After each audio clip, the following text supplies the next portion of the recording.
Hello, everybody. It's Thursday evening, the 21st of November, and just coming on for another quick one. Well, yesterday was my birthday, and I woke up yesterday morning and I was pissed off. I was really disappointed because I thought I'd be gone by my birthday. I really did. And didn't happen. So I had to really think about it yesterday. I was really like in a very bad mood all day long. And then everybody's, on Facebook or Instagram or whatever, happy birthday, happy birthday. And I'm just like, you have no idea what you're saying to me. And it made me stop and think because I thought, I know why people are saying it because they're glad I'm having another birthday. And I get that 100%.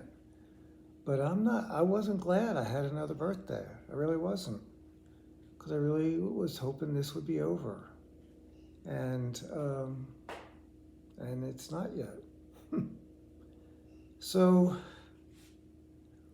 one of the things that happened yesterday, though, that kind of put things in perspective for me is I spoke to both of my brothers, and I'm glad I did. I spoke to them in the evening.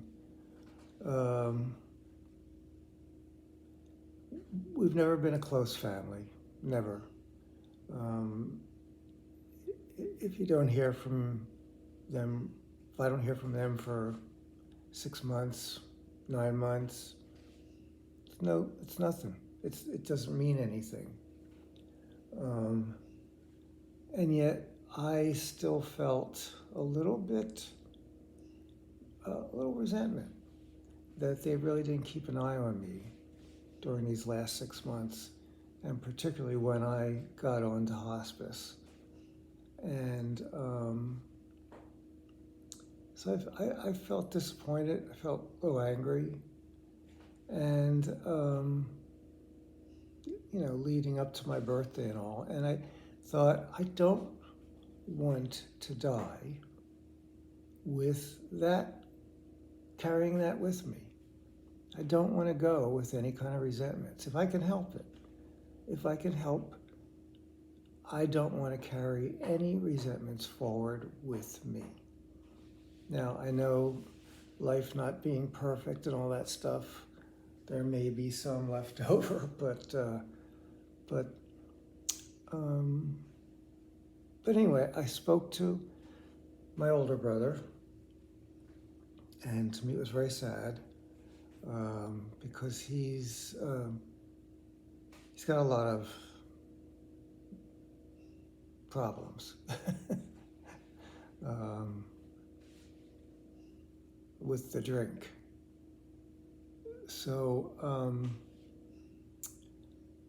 I spoke to him last night, and again, he just doesn't make sense to me. He doesn't understand. When I told him I had 6 months to live, he was like, why? What's the matter? Now, this is somebody who's been with me through my whole life, through my whole heart condition, through the surgeries, through all of that stuff, through the last 12 years of heart failure, and so on and so forth. And it's like he's in a nowhere's land, just doesn't get it. And so I spoke to him last night, and he didn't get it again, and I got irritated. I got really irritated. I said, what is it you don't understand about being in hospice? What is it? What don't you get? And he hems and haws, and he really doesn't say anything. So I thought, okay, let's talk about you. So he was just recently in the hospital for heart failure, completely different causes than mine, drinking being one of them. And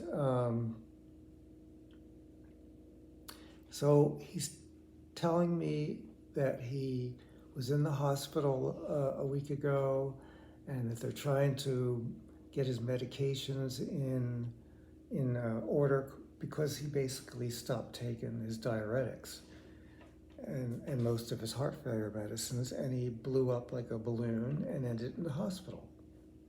No mystery there. Well, it was a mystery to him, and he stopped taking them because he didn't want to have to keep getting up during the night to go to the bathroom.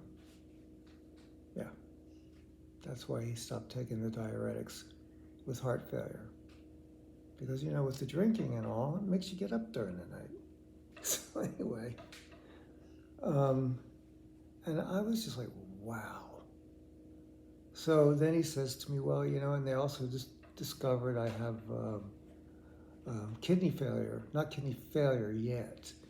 He's stage 4 kidney disease. The next stage is dialysis. And so they're trying to get his medicine working so that, the diuretics don't hurt his kidneys and blah, blah, blah. And then we're going on, and then he says, oh, and they also found out that I have cirrhosis of the liver. And then it was like, wow. I said, no wonder you're in La La Land, because you are in La La Land.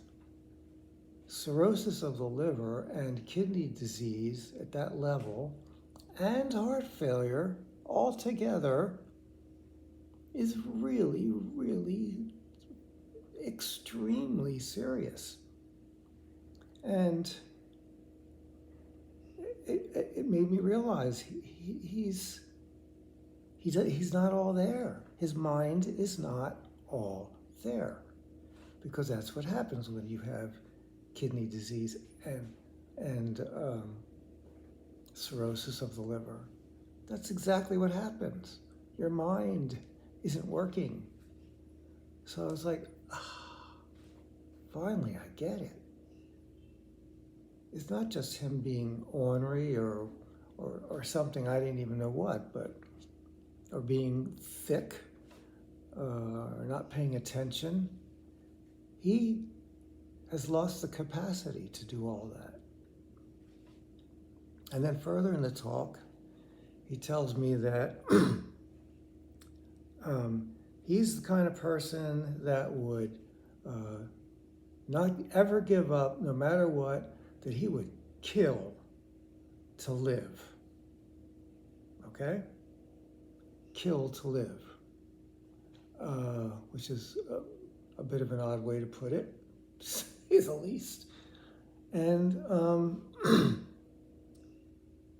as opposed to me, who is doing hospice and not trying anymore. Apparently, that's how he thinks.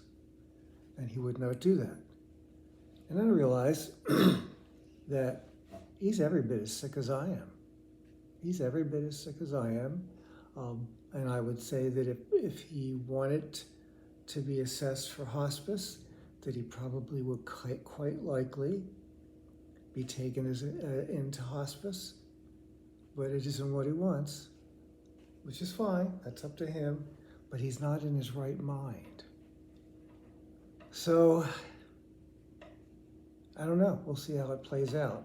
But it really took a lot of the resentment away, because I realized, again, it's just where he's at in his health, where he's at in his mind, which is not all together. So that was good for me to, not good that that's happening, but good for me to see that. It explained a lot to me and helped me drop a lot of the resentment that I was feeling. So that, and I talked to my younger brother, and there's some stuff going on there too, which I'm not going to get into, but and I think he's kind of in a lot of denial about some things too, but I don't know. Last night, the talk we had was pretty good. So if I had died by my birthday, that wouldn't have happened. I wouldn't have had those 2 conversations, and I'd have gone on to the next whatever adventure with some resentments that I didn't want to go with. So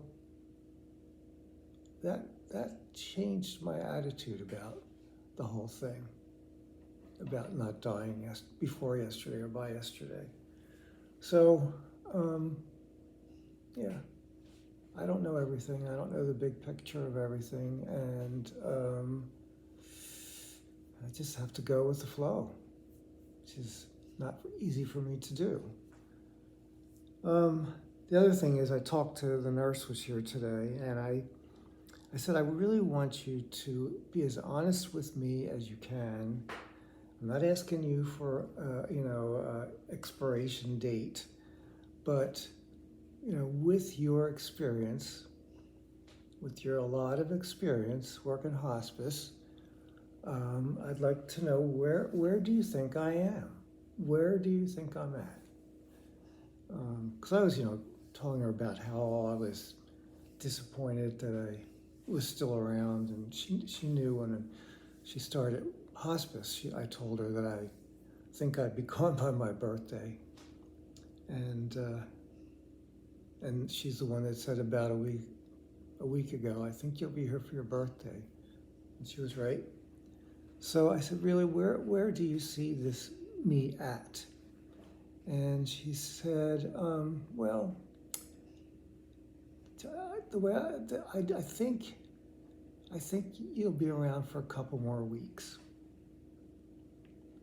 which isn't what I wanted to hear, but if that's what she thinks, then that's what I want to know. It's easier for me to work with the truth than to keep thinking, oh, it's coming, and then it's not coming. And I keep getting sicker and sicker and sicker, and feel worse and worse and worse, and keep hoping it's going to end. But, to now understand that it's, unless something happens, of course, I've got a couple weeks to go, at least a couple weeks. That's the way it goes. I wish it weren't true, but I wish it wasn't true as of yesterday, and look how it turned out with my brothers. So who knows what's left for me to learn, experience, grow, let go of things. So we'll see. She said, you're definitely declining. There's no question about that. But she just said, I see a couple more weeks left in you. So, and I appreciate that. Better than saying, well, I don't see you dying this week. No, give me what you really think. So that's what she really thinks. And she said, but you never know with the heart and stuff, things can go very quickly. If I'm lucky, right? So anyway, I'm trying to get some cheerfulness back in myself, but I can't force it.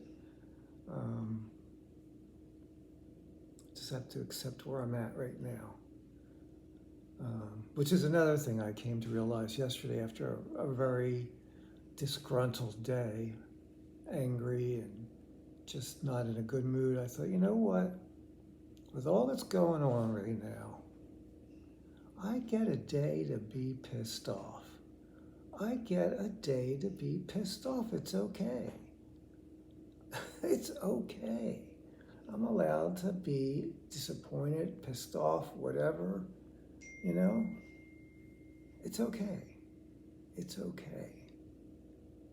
And I need not to feel bad about being angry that all this is going on and that I feel like shit. And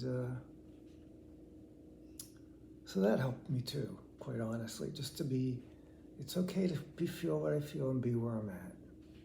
So I think that's it for now. I'm getting pooped. And yeah, I think that's all for now.